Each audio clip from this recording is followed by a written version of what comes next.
Ukhozi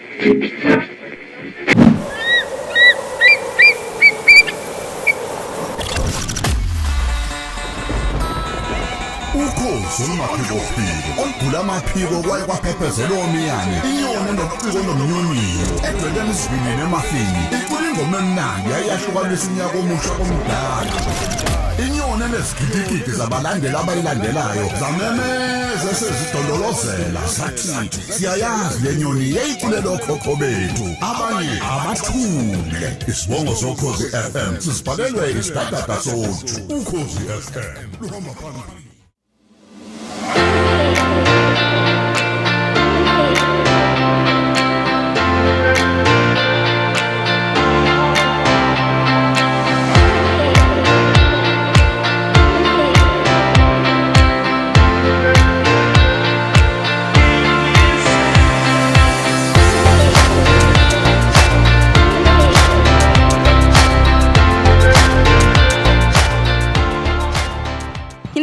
Nginamukele kwesinye isiqephu esimnandi soKhozi FM TV. Gama lami nguneliswa ngakacela ngihambe ngedwa ngihamba naye umuzi wakaMthabelo. Uyabona ke siphumile siphandle sisemgwaqeni in the streets. Ya, namhlanje sithe nje ake sibone ilanga sikhathele ukungena e-studio sikubonise umgungundlovu ondongazibovu. I-tourism month le esikuyona siyazi ukuthi la eNingizimu Afrika imboni ye-tourism iletha kakhulu imali. Kubalekile ukuthi sihlale sibone lezi indawo nathi singabantu base South Africa sikwazi ukusukuma masisemakhaya kwama holidi siyoyivakashela. Asike sibone ukuthi umgungundlovu usiphatheleni. Ya, umgungundlovana lo yabona la esimikhona njengamanje. Uma ngabe ubheka lapha ngemuva kuthi this marks the starting point of the first Comrades Marathon 24 May 1921 okuchaza ukuthi njalo ngonyaka uma kune Comrades Marathon iqala la eMgungundlovu iqala la esimkhona. Okay, on your marks, get set, ready, let's go. Ayifambe.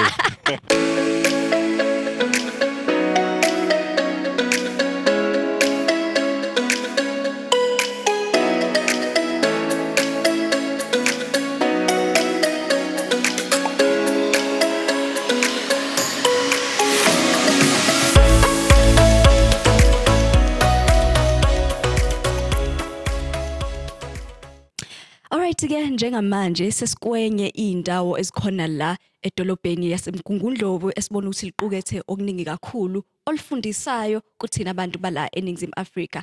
Old prison lena okwakuyijele Pietermaritzburg jail kudala. Sofunda ke ngalo namhlanje siza ukuthi kwakwenzakalani obani ababela lize ligcinwe nje ligcineleni. Omunye wabantu esibazi kakhulu owaba omunye wabantu ababoshelwa la andukuba inkosi ihambe iye eSt Helena yabanjelwa la. Kodwa ke sizokhuluma kahle nobaba umnculwana okuyena owunzululwazi wazi kabanzi ngalendawo yokugcina amagugu akulendawo yejelela kudala. Sawubona baba. Ngiyabingelela ninjani? Siyaphila kunjani baba? Hayi kuhle. Ngicela usinje fahla ukuthi ubaba umnculwana ubani esinje fahla ngalendawo ebese sikhombisa sihambe naye sibone ukuthi kuphethweni. Igama lami nguJabu Umnculwane. Yimina iChief Executive Officer yalapha eOld Prison Museum. Le jele leli linomlando obaleke kakhulu ngoba amakhosi endabuko ayelelwa izwe nokuvikela isizwe iningi labo axhunywa kuleli jele leli. Singababala sothi masiqhubeka isilo sasoSuthu inkosi uDinizulu kaCetshwayo waba khona kuleli jele. Inkosi yamaHlubi inkosi uLangalibalele Hadebe oqala waqala lapha kuleli jele. Linomlando omkhulu ingakho ke sithi phecelezi ngesingisi from darkness into light. Ngoba kugcinanga lapho ke. Ngizonithatha ke nginibukise ke nibone ukuthi ke leli jele elaba nesihlungu esikhulu empilweni yomAfrika kodwa manje sesiliguqulile seliletha ukukhanya esizweni. Siyabonga singaqhubeka. Manje baba kahleke leli gumbi nje balilincane kangaka belu size wejele. Kunjalo nje. Bekulala abantu abangaka erumini eyodwa. Kwakwenzeka uthola ukuthi ngesinye isikhathi mhlambe baba u7 baba u10 kuleli gumbi leli. Kodwa ke kafushane kuleli gumbi la sithola khona isilo sasoSuthu uKing Dinizulu. Nansi picture yakhe lapha isithombe sakhe. Ukhumbule ukuthi wayesebuya kwesibili la. Uma eqala ukufika kuleli gumbi le wayenale minyaka. Uma eqala ngo1888 eboshwa. Bemthola lapha kwa Bishop Colenso. Kukhona indawo bathi Bishop Stowe. Lapho bambamba khona bambopha bamletha lapha kuleli jele. Wasuka kuleli jele wayoculisa icala eShowe. Lamlahla ke icala base bemthumela eSt Helena. Wasese ngaka ke lapha. Kwathi sephumile after 7 years eSt Helena kwase kuqubuka ke indaba yempi yamakhanda. Kwaphinde ke futhi ke lapho waseboshwa kwesibili ngo1906. Laculwa icala lapha eGreytown lamlahla futhi. Wagcina selethwe lapho kodwa ke babona esekhulile lapha. Wahlala ke kuleli jele. Wagcina futhi sebemtransferelele ejele laseNewcastle. Kwathi ngo1910 uma uLouis Botha the Union, the first Prime Minister of the Union of South Africa, waseba nozwele kuyena ukuthi isilo sasivele siboshwele into engekho. Wasecela ukuthi uyamkhulula. Amangisi ke avumelananga naye. Wathi mayemkhulula amsuse kulesifundazwe sala kwaZulu Natal. Nangempela wasuswa bamnikeza iplazi 8 cake. Yena waseliqamba ngokuthi ngokwathengisa ngaye. Ngoba laba amthengisa khona isizwe samvukela samlahla. Ezibhlungu isilo saze sakhothamela lapho ngo1913 kwathengisa ngayo ngomhlaka 18 October. Ngomhlaka 18 October nje sizabe sikhumbula ukukhothama kwakhe. Kube sekumnyaka e113 selokhu isilo sakhothama, isilo saseSuthu. Dinizulu kacetshwayo. Lapha sibonisa ukuthi lendawo la kwakuhengwa khona abantu yayinjani. Ibila phezulu yasibhidlizwa ke yashintshelwa ePretoria. Kodwa lapha kubukisa ukuthi wawuthi mayokupheka ukhuphukela lapho kuhengwa khona wawukhuphuka iTebhisi. So asikhuphukeni ke iTebhisi. Usukhona lapha lokhu kumbukiso la intambo yayilenga khona. La sesimi khona ke leli bhaluko lisho lapha intambo yayilenga khona. Bese uyagaxa lapho usufaka amasudu ngathi raincoat. Sizobona masifika phezulu. And then bese uyalenga.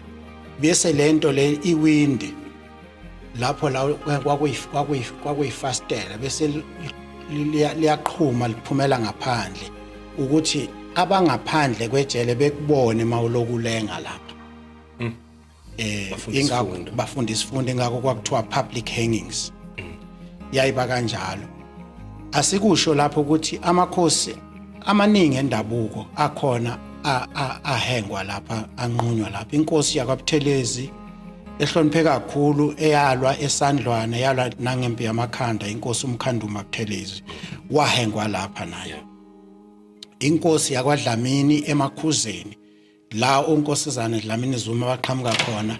Inkosi uMiskoffin Dlamini nasi isithombe sayo lapha nayo yahengwa lapha. Neinduna zamakhosi ezimbadlwana zahengwa kule ndawo. So ke okubuhlungu ukuthi umzimba wenkosi umkhandumba Buthelezi abakwaButhelezi abakawutholi kuze kube namhlanje.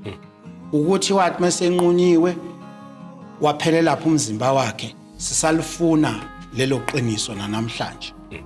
Okubuhlungu ukuthi umntana kaphinda angene soze wakhothama singakakutholi lokho kodwa sakulwela ukuthi isidumbu senkosi sibuyele ekhaya. Siyabonga. Leli gunjana elincane ngena kulona is called the solitary room. Uyabona ngikwazi ngisho nokulula izandla zami la. Kuleli gumbi isiboshwa besifakwa mhlambe u28 days. Bekuthiwa always 29 uyakhishwa uma befuna ukuyistretcha bayiqale phansi. Eloku ehleli yedwa la. Kulobu umnyama kwesinye isikhathi ke mhlambe bebeba mhlambe babili bathathu kuleli gunyana elincane lingaka ukhumbule ukuthi nezindawo zokuyikhulula bezingekho so ukuyikhulula kulelo bhakede belibekwe la lelo bhakede lelo ubuthi mangabe uyikhululile kulona uyozuphuma unuka lento le okade uyikhulula ngayo unukwela yiyona 28 days wonke uhleli wedwa ubusuku nemini uphuma ungasazi noma umsombuluko noma lwesithathu noma lwesihlanu la kubhalwe amagama ayewakhuluma ngenkathi esezogwetshwa okunye kwamagama awakhuluma uthi I am optimistic. I think initially there will be big setbacks but finally the people shall triumph.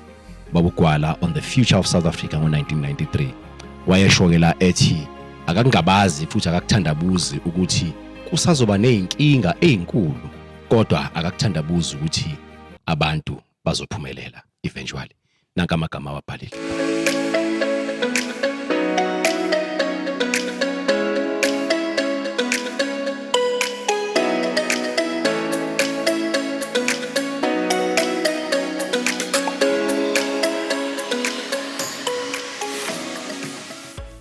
Okunye-ke ukubhlungu le floor esesikuyona njengoba sichazile kade sisasezansi mawusukuyona usugwetshiwe hayi ukuthi icala lisaxoxwa ukuthi kanjani usugwetshiwe ukushuthi kuzohamba khambe kufe isikhathi la khona uzolengiswa khona lama room lawa kuthiwa wawuqalisa kule amasel siyaphambili bazowabona and as usondela kusondela nosuku nesikhathi la kuzohamba uzolengiswa ngayo so lama room la mancane ubuthi mangabe ukulelo qala uyazi ukuthi ilanga lakho lisekude mawulokhu usondezwa kancane kancane bekuthiwa uyapronyotwa njengoba ubonileke la ukuthi ukusuka kwethu laphana ezansi sikhuphuka ngezidebhisi okhuphuka eza la ukhuphuke esazi ukuthi isikhathi sakhe siphelile omunye nje wabantu abadumile kakhulu noma ababebaleke kakhulu abagwetshwa la balengiswa inkosi umkhandumba ubuthelezi la qhamuka khona oshenge bese kuba nenkosi uMiss Coffin uDlamini la qhamuka khona onkosazana Dlamini Zuma oSduma obuthelezi oSduma uDlamini bonke ke bekuthi uma ngabe sekufika ilanga ilanjwa bakade sikukhombisa ezansi idebhisi obukhuphukela kuzona ubufika ukhuphuke bese uzovela kuleli window kusokuvezela lona ebese intambo ibekwa lapha phezulu ukuze wonke umuntu ongaphandle abone ukuthi kwenzekani ekugcineni ngomuntu oyivukela umbuso lamabhunu benzela ukubathusa ukuthi nabo bangazitholi bese kulesi simo kodwa kubasabisa ukufaka ukwesaba emphakathini yayiphila kuleso sikhathi so bekuthi mangabe sekufika lana ke ebese ulengiswa ebese intambo ifakwa la khuluma amagama akho okugcina ugqokiswe lesude sokukhombisa yona ukuthi uma kwenzeka uyikhulula ngenkathi sebekulengisa konke kuyosala ngaphakathi akekho umuntu ozolokho eklinana nawe kuyosala kulezo impahla oyigqokile nezicathulo lezo ebese ulengiswa la ukuze izwe lonke libona igama ke elithi ke uMiss Coffin Dlamini la qhamuka ngendlela yokuthi kwakuyindlela yokuziphiniselela noma yokulwisana namabhunu because kwakukhona uMr Scottsfield okwakumele azobusa phe kwabantu basebethi abantu asimdingi lo wenu sizobuswa yilo wethu nathi sinabo abethu Mr Scottsfield because they couldn't say Scottsfield bagcine bethi uMiss Coffin so leyo ndoda leyo uDlamini ubebizwa ngenkosi uMiss Coffin Dlamini njengoba nje silana sifisa ukusho ukuthi bonke ababelana inkosi umkhadumba angazi umkhadumba buthelezi yes naye inkosi Miss Coffin Miss Coffin besifuna ngendlela ukuthi Miss Scottsfield engqondweni Miss Coffin ngoba ke babe seziphiniselela babalele ngoxolo kube kubo balale ngoxolo amagalelo sawabona emsebenzi ababeyenza namhlanje sidla izithelo zobhlungu labantu abadlula kubona uma ngaphosisi ngizolikhumbula igama lakhe lo owathi igazi lami malibe ngamanzi ayonisela izihlahla eziyoba izihlahla zenkululeko enjoywa abantwana beyizukulwane ezizayo ngiyafisa ngazuthi singayithatha serious cabangisise kahle indlela esiziphatha ngayo nendlela esiphethe ngayo inkululeko yethu mhlambe lo mlayezo anguphonsi nje kuphela inselelo okuthina njengabantu nakubona abaholi bethu ukuthi lenkululeko esiyithakasela kangaka sayithola ngeingazi zamadoda, sayithola ngeingazi zomama abafa befela inkululeko yami nawe. Akuyona insangu ukufakwa egumbini elilodwa namadoda mhlamba u10 igumbi lincane for 28 days kwesinye isikhathi kumnyama. Konke lokho bakwenza ngethemba lokuthi kuyothi makufika isikhathi senkululeko mina nawe siyiphathe ngenhlonipho. Lento yokuthi sidakwe bafethu ngela ngalenkululeko ikhombisa ukuchamela phezulu kwamathuna eingazi zalamadoda. Mhlambe ezinye izinto ezigqama kakhulu uma sihamba singena kwama-cells akhona imbhalo ekhona original ayina nokuthi imbhalo egciniwe khona la kwimuseum eyayibhalwa ngabantu ababegcinile uyabona ukuthi abantu ababefisa ithemba bebhala mhlawumbe ngoNkulunkulu bebhala ngabantu ababathandayo bebhala inyunyane inhlangano ezahlukahlukene ababezimele nazo ezazilwela lenkululeko esesikuyona manje. Kuyangijabulisa ke mina phela nokubona ukuthi bakhona ababebhala indongeni ukuthi ithemba labo njengoba bekulesimo abakusona linguKristu. Cha ke bese ngisholo nje nami sengikhulumela okwakithi lokho engikholelwa kukona. Yeah. Asibakhombisa. Amazwi kaBaba uHarry Gwala angihlaba umxhwele njengoba ngiwabona la njengamanje amagama athi, "It is my belief, my Lord, that if it is a crime to organize workers into trade unions, I am prepared to pay the price. The lives of the people are much more important than my individual life." I think ilolu hlobo lwabaholi esingakuthanda ukuthi sibabone esikhathini samanje. Abaholi abathi my individual life is not more important than the lives of the people. Lento ukuthi igama elithi the masses of my people sigcine iphishini bengifisa mina nje ngokwami ukuthi engathi singabukela kulamadoda anikela ngamagazi awo ukuthi namhlanje mina nawe sithole inkululeko. Yabona nje amagama athi the lives of the people are much more important than my individual life. I think that's the caliber of leaders that we would love to see a lot of esikhathini manje esiphila kusona. Kuyamangaza kakhulu ukuzinikela namazwi nje ayishiya ngabantu abasipha izimpilo zabo besiphela inkululeko. Uma nje singafunda amazwi amiskoffin nangu la eceleni nansi induna yakhe ngethemba ukuthi uzokwazi ukuthi kuvele kahle.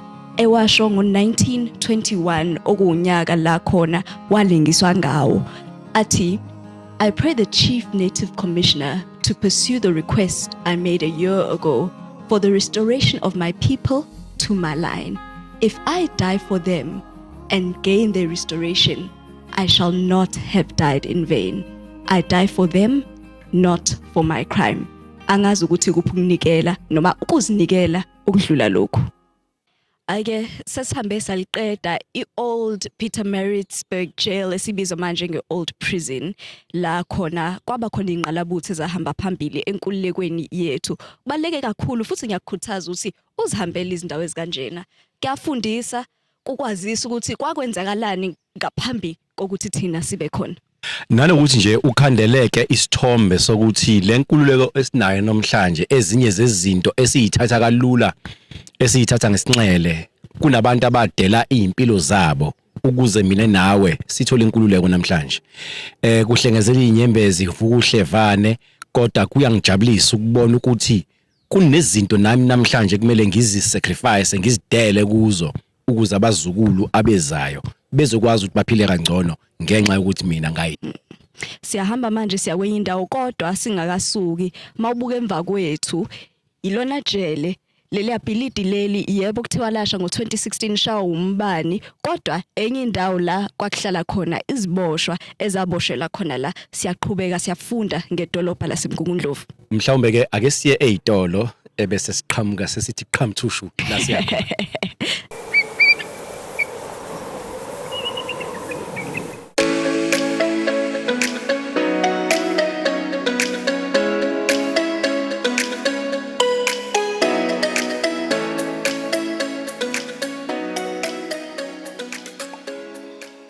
So sise City Hall la njoba nawe wazi ukuthi mhlawumbe umGungundlovu lo ubizwa ngomGungundlovu ondongazibovu kukhulunywa ngalezi indonga. Uma ngabe lezi indonga ngitshela nje umlanje wala ngazo kuthiwa iCity Hall le is the biggest red brick building in the southern hemisphere. And usakhuluma kanjalo ngiyakhumbula cishe ngathi seyithi ngiyakhumbula kangekho ngicela ukufaka leyo disclaimer ngo1983 ngifunda ukuthi yayakhiwa so uyabona ukuthi umlando osuka kude kakhulu yahamba yasha kodwa angeke ngikhulume kakhulu ngoba songena ngaphakathi sithola ulwazi nathi lolu esingalazi ngalo leli dolobha nangayi City Hall asambeni.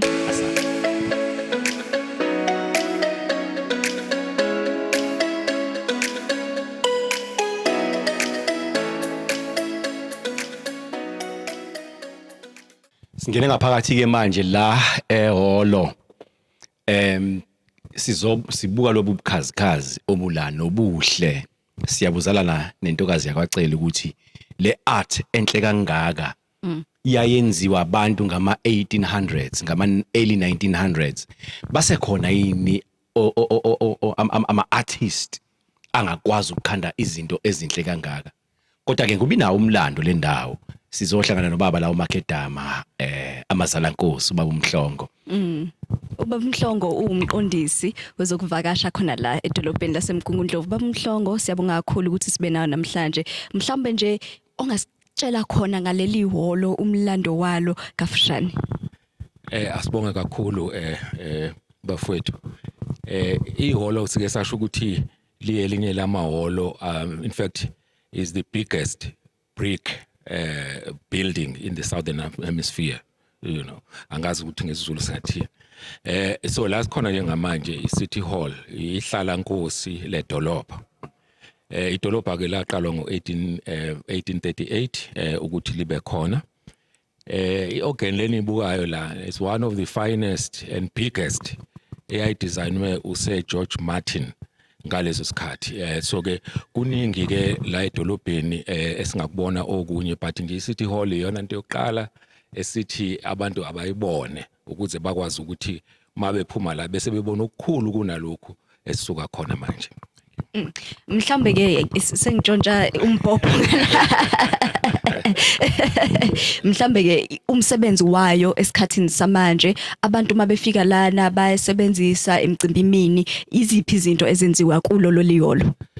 iCity Hall ke idlala le role yama town hall simakhulunywa njengamadolobha kuba nje town hall la abantu bedolobha uma ngabe bebizwa kufanele ukuthi bahlanganele khona basi baphuthuma baye khona so ingakho ke nalana ke umsebenzi weCity Hall akhona amanye amahholo maningi throughout idolobha kodwa iCity Hall is an important one because ila kuba khona interaction noma ukuxhumana phakathi kwabantu nabaholi bedolobha ngaleso sikhathi so kufanele ukuthi kwenzeke lokho ngayo. So ukucacisa nje akusiyona indawo mangathi ama event makhona oshadayo akakwazi ukuza la kodwa kuyakwazi ukuthi kube nento efundisa umphakathi. Yes kuyenzeka kube nama events futhi ke abakhona asuke eqashiwe ihholo nako konke lokho so siyasikunake nalokho ukuthi kuyenzeka kanjani. Oh wow ay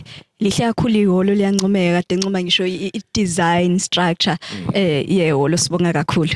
Siyabonga, thank you. Bakhona mhlambe abaziwayo abama designer designer leli holo noma kukhona okuthize sikwaziyo ngokwakhiwa kwalo. Hey loyo ke ithanda ukuba technical ngoba ke abanike vele nje but ngiye ngayiveza le ka Sir George Martin okuthi uyena wa designer ilokhuzana iorgan yethu. Mhlambe kokunye umuntu angakuveza ukuthi ngo1997 ubaba uMandela wanikezwa ke ifreedom yedolobha noma ukukhululeka kwedolobha konke kwakwenzeka kuleli hall so kunomlando omningi even ngabantu abasemqoka abavakasha edolobheni bafika umeya bahoste kuleli hall leli. Okay ngithe ekuqaleni umgungundlovana ondongosibovu wathi ubaba cha uma sengithi umgungundlovana sekwelinye idolobha lelo iliphi le umgungundlovana sekuyi Great Town ke le Great Town umgungundlovu nje ondongasibovu. Abantu ke enye into oyinake ke uma kukhulunywa ngaleli dolobha beka kuthiwa abantu abazazi izinto and leyo isuka kwi-history ye-colonial powers bese kuba ke i-Georgetown abantu abafike bahlala e-Georgetown baye bathi ke kakhulu ukugcizelela ukuthi bayaletha impucuko, but ilabo abantu abakholwayo first Christians ngo-1851 behamba no-Reverend Allison abafika bahlala ke kuleya ndawo le ebizwa ngeGeorgetown njengamanje. So ke baphila ngendlela engathi ngaleso sikhathi kwakuthiwa iphucuzekile, babe subscribe to ama-norms kaQueen ngoba sasisabanjwe sisi reporter eBritain ngaleso sikhathi. So ke okunye ke lokho siyayikunaka ngedolobha, bese kuba khona okunye okuningi ngicabanga ukuthi kudinga ukuthi sibe nesikhathi esiningi uma ngabe sizokhuluma ngakho. For example, ama footprints kaMadiba ngabo uqala kwaku 1961 kukhona i-conference eyayibizwa nge-All in African Conference eyenzeka ke ihholo lisembali la likhona lapho kwakuthiwa khona no ake sihlangane uhulumeni wobandlululo nangu uthi ufuna ukudeclare iSouth Africa ibe iRepublic, and lokho kwakuzokwenza ngamhla ka-30 kuMay 1961 okwakuzosho ukuthi ke ingcindezi noma sicindezelwe kakhulu kunaqala. So ke kwaba nalama formations abaholi bendabuko, abefundisi, abantu abasha na yonke leyo nto bakwazi ukuthi ke bahlangane lapha ukuze kuxoxwe ngalolu daba ukuthi lwenziwa kanjani. Ilapho ke uMadiba afika khona engalindelekile ngoba wayishushumeza ngoba wayevele esewumuntu ocashayo ngaleso sikhathi. Abanye ke baye baphambaniseke bathi uMandela waboshwa eHowick esuka eMbali iminyaka ehlukene, u1961 eMbali, u1962 August lapha na eHowick, ngoba ke emveni kwale conference le wasuka lapho ke waselala ke esihlobeni lapho kwaku uDr Mothala, umzini kaDr Mothala ngaleso sikhathi. Wavuka ke seni wagibela isitimela esi-early wase eya eGoli, wase ke mayifika eGoli wase sejomba into izwe esengena eDar es Salaam. So ke emveni kwalokho bekuba nokuvakasha njalo kakhulukazi efuna ukuconsulta with uChief uLthuli eStenga. So ilokho evakasha kanti ngalolu suku basebemmakile kwase kuyonakala ke. So that's why we talk about indawo abanjelwa kuyona lesibiza nge-capture site ngaseHowick. So kuhlukana kanjalo. Okay. Cha ake sithi ukuhamba hamba sibone ubuhle baleli holo ebese uMakedama esibonisa nezinye indawo ezikhona. Siyabonga. Kodwa mhlambe nje baba mangabuza nje ngibuzele umunye umngani wami ongekho la othe ngibombuzela. Leli langa kwakuthiwa iShaka's Day. Kwaba yisiphi isizathu esizwakalayo sokuthi kushintshwe ngabe kusaba iShaka's Day kube iHeritage Day? Ngiyayibona into eyayithi ngesikhathi kuqala uhulumeni umusha bekunama celebrations amaningi. I think iShaka's Day was one of them. So ke ngiyabona uhulumeni ke ukuzama ukuthi mhlambe akube negama elizokhulumisana nesizwe sonke sase South Africa, igama mhlambe elingeze ukuba likhulumisane kuphela icheme nababodwa, yes, nama group ngokwehlukana and so on. So hence ke kwagcina sekuthiwa iHeritage Day kwabuka lokho kakhulu. Yes, uzwile ke mngani wami leli langa kuthiwa iHeritage Day ukuze sengamele wonke umuntu, hayi wena wedwa nje. Asambeke.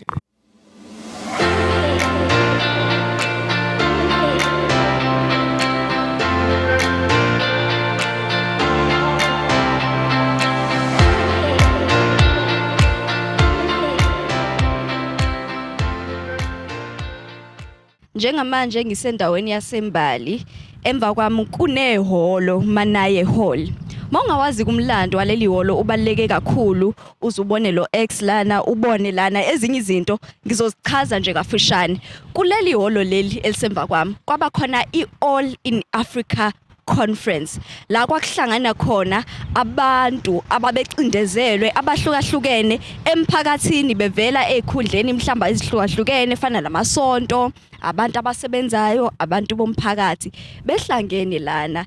Into kakhulukazi eyayiqhutshwa ukuthi one man one vote. Ngakho ngaleso sikhathi ke kwakumqoka kubantu abamnyama ukuthi bakwazi ukuthi bayilwele lento. Enye yezinto ezibaleke kakhulu noma ke esigqamayo kulomlando ovela lana ukuthi utata uNelson Mandela wafika ngesurprise engalindelwe ngoba kwase kuyisikhathi la esecashiswa khona engasakwazi ukubika ukuthi ngiyeze endaweni ethile, so wayehamba efihla ukuthi uhambapi avele kuphi. Ahambeke lana enye yezindawo ezinomlando omkhulu kakhulu, iholo leli elisemva kwami solveza, ngoba kwaqala nje kuyivenue ayingeke isetshenziswe, kwakukhona iholo okwakuzoyikwa kulona, kanti bathola ukuthi no, sekufakwa izinto lapha zokuthola ukuthi angabe laba bantu benzani, kwadinga ukuthi behambe ngezinyawo bethole elinye iholo osekuyilona holo esime phambi kwalo lana, iholo elinomlando omkhulu kakhulu kuthina abantu bala eNingizimu Afrika. Siyaqhubeka ke siyahamba indawo ezahlukahlukene, tourism month, siyafunda ngendawo yethu yala eMgungundlovu. Asambeni.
Sisembali eholo lomphakathi Mbali Community Hall. Njengobuzwa kuyacula kwenziwa izinto ezahlukahlukene, siyona inyanga yamagugu Heritage Day, kumnandi kakhulu. Ngimelana nabahlanganise umcimbi omuhle, ngibone abantwana bevunule, amsho kuningi okwenziwayo ukugubha amasiko ethu. Bazosichazela, basichazela ukuthi kwenziwani, sikhuthazane nje ukuthi ngabantu baseNingizimu Afrika kubalekile ukuthi senze izinto ezikanjena. Ngizokwethula usisi la eduze kwami uzosethulela abahamba naye uningi wakambanja. Sichazele sisi wami, sikubingelele. Sibonge kakhulu ukuthi nisimeme nisivulele izandla silo ukuthi size emcimbini wenu. Mawungasibeka nje sithombeni, sikuphi kwenzakalani?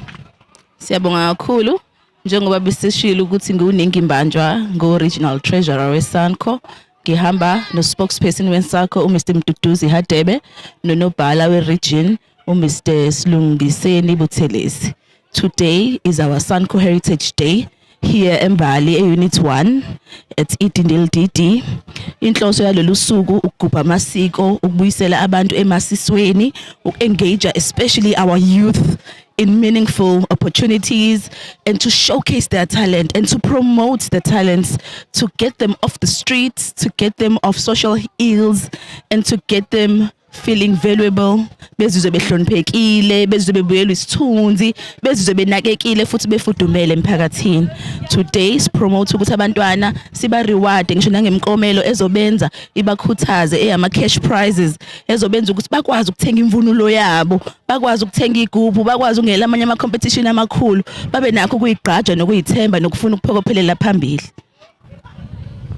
Iziphi mhlawumbe ezinye inhlelo eninazo namhlanje in terms of ukugqugquzela abantwana nanokuthi yini nenze ukuthi nikhethe ukuthi namuhla njengoba kuyi Heritage Day niwenze lo mcimbi? Angibonge mphathi ohlelo esikwenza ukuthi sigqugquzele abahlali ukubuka intsha indlela eyona ngoba sithi siya renew nje ilokhuza i-country, sibuka yonke into ukuthi intsha igcwele kuma drugs inobugebengu nomningi, so sithathe ithuba ukuthi ake sihlale sinhlangano nabahlali, sithathe wonke umuntu okhona osemgwaqweni, ingane zamaphara manje zenza yonke into wrong, so sathi nje asithathe i-initiative ngoba kumhla 24 ukuthi asibuyise wonke umuntu ihlanganiswe ndawonye ngoba siyazi ukuthi through art and culture and sport uhlanganisa wonke umphakathi. Umphakathi ngeke ube divided if kukhona isport nobuciko namasiko. Ngiyawathanda kakhulu amava akho Bhungane ngoba akhombisa ukuba nevision ukuthi ukuze kuqale kube nomehluko emphakathini kumele thina sisukume singabahlali. Ngiyayithanda into engiyibona ibhalwe kwesinye iskipha ethini khuluma mhlali o into njengaleyo ibhalwe kusiphi iskipha isibhalile nakulesi ngicela uphenduke nje sikubone. Ithi khuluma mhlali ikhona enye ekade ibhalwe kanjalo ukuthi uma singabahlali bendawo yithi kumele senze umehluko, singaze silinde ukuthi uhulumeni wenzani le phezulu kodwa thina kube khona izinto ezizenzayo. Yiziphi ezinye zezinto eziyinhlelo eninazo la emphakathini mhlawumbe eyifana nokukhanda abantu esingabukela kubo njengentsha? Mangakwenzela nje isibonelo, mina mangikhule eMlazi we used to look up to abantu abafana babentshontsha imoto. As a result nathi sakhula sinaleso sifiso. Yiziphi inhlelo ezikhona la emphakathini mhlambe eninazo njengesanko ukuthi nikhande abantwana abangabukela kubona?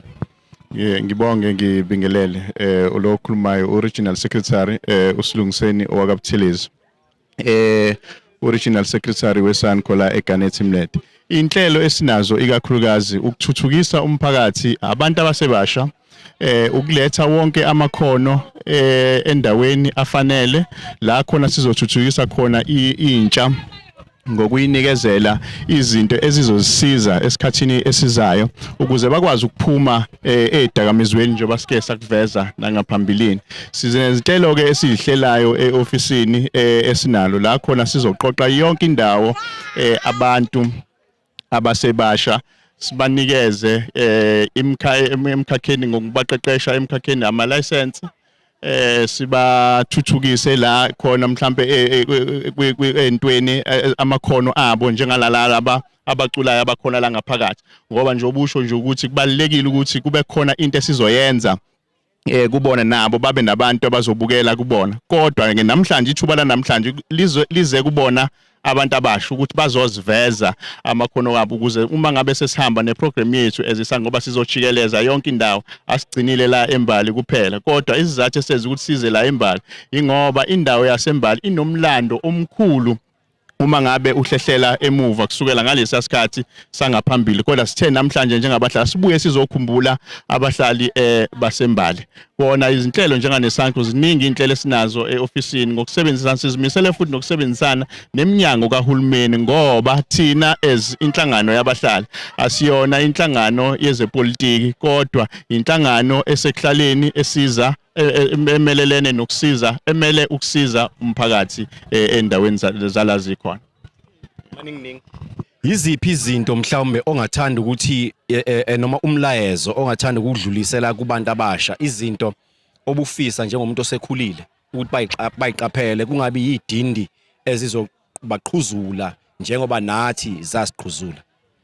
Ngiyabonga kakhulu. Mina njengomuntu okhulele eMbali wafunde lokishini ekhula ngaphansi kwenhlupheko enkulu, ngiyacela ukuthi abantu abasha bahlale esikoleni, bakhlumise isimilo, bayibambe, bangabujaha ubudala. ngiyacela ukuthi bafunde basebenzise ama resources alethwe uhulumeni, ama bursaries, basebenzise ama TVETs, la imbali sine TVETs ne DUT, aba apply basebenzise uNSFAS nethuba lokuthi uNSFAS ukufundisa uzuqede uzobe graduate. Ba apply kuma graduates programs, siyayibona iminyango njengo Department of Transport ikhipha ama internship, ba apply bayikhulise, bayehlisa uphuzo oludakayo, behlisa ukujaha izinto ezithi kuthiwa escape.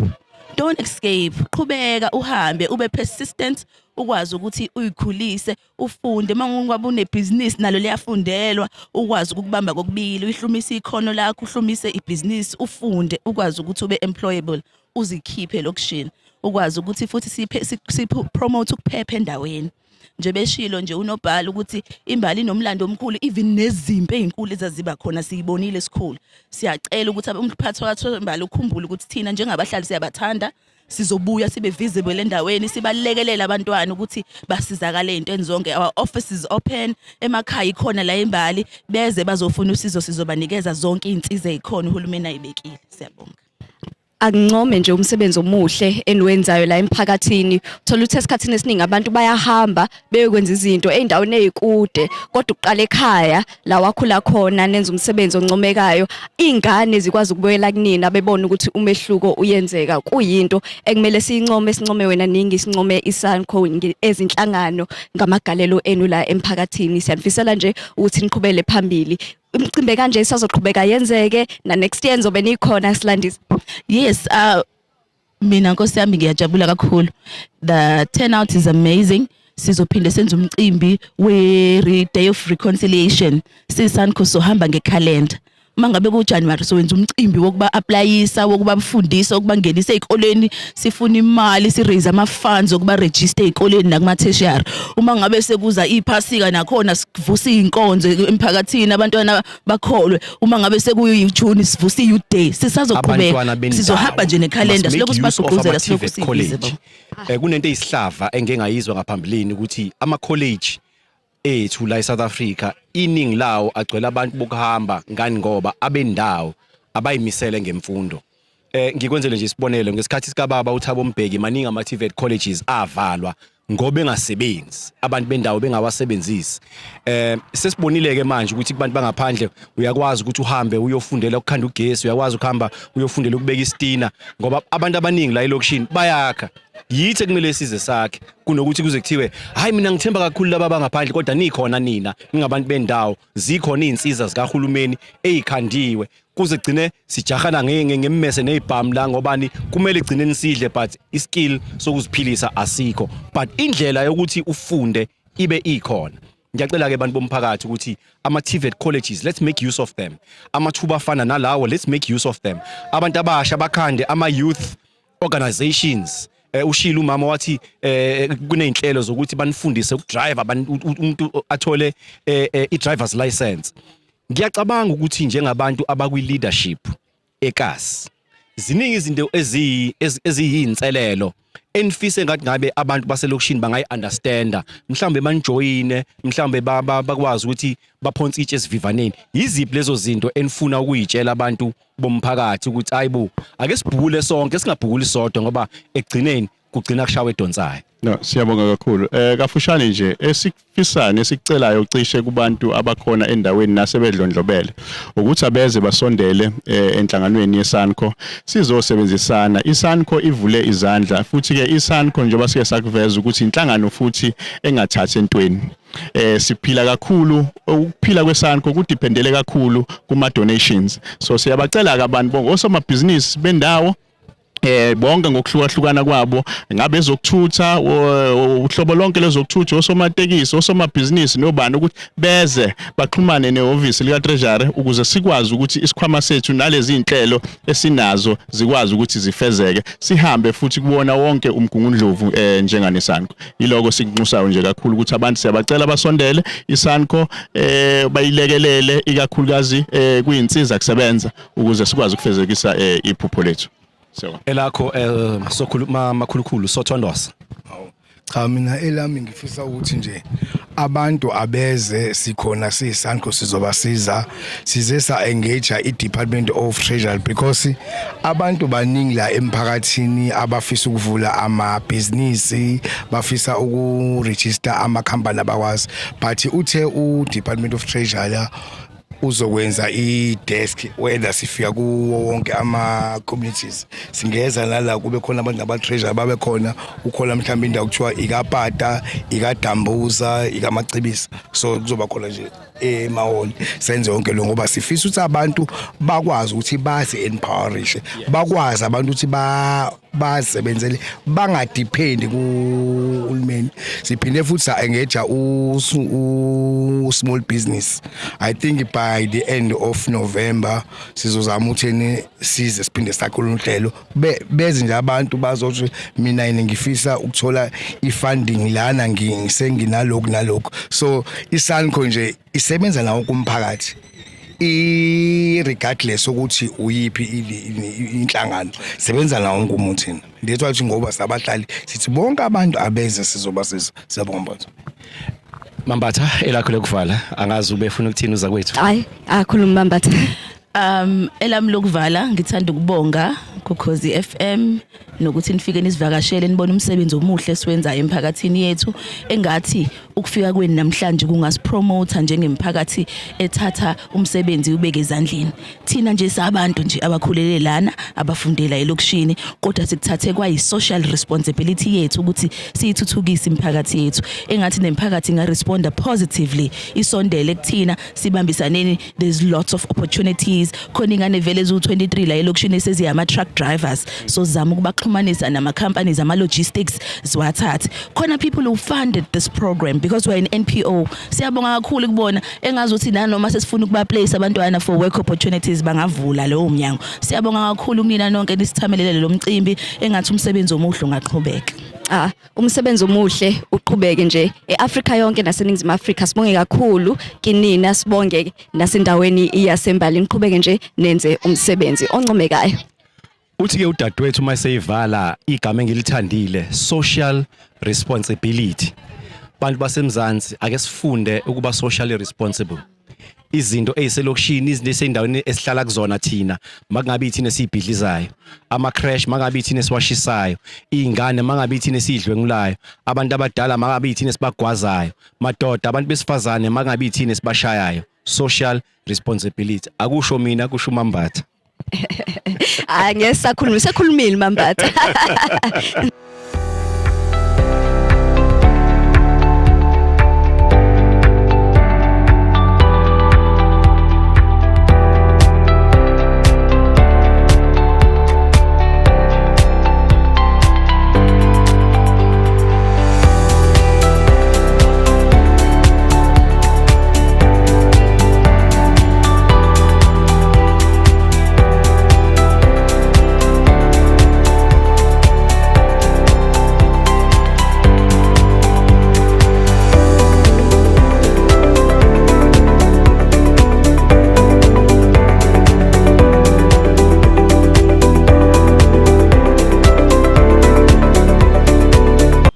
Phinde futhi sithi yithi laba mbukeli woKhozi FM TV sesiyayigoqa futhi sesijahe ukuthi siyidede indawo ngoba siyathemba ukuthi amantshontsho esikuphathele wona kule episode hayi abedla umhlanganiso njengoba usibona lana kusayiyona umkhungundlovu la KZN Provincial Legislature shaya umthetho sala kwaZulu Natal enye yezindawo ezimqoka kakhulu ngoba izinto lezi ezakha iNingizimu Afrika zakha amadolobha zakha umgungundlovu sikhombisile nokunye okuningi ngethemba ukuthi nawe ucoshile wafunda wabona futhi ukuthi angisukume kulosofa ngikuone ekhaya nami ngizibonele lezi indawo ezahlukahlukene Sibonile ke futhi nalaphana i-community hall i-city hall empeleni siyakhumbula ukuthi bathi bayakha ngabo 1890 something 93 yasha baphinde bayivuselela siyakhumbula ukuthi kuthiwa ya designer ubani sibonile nemibhalo emihle nama designs amahle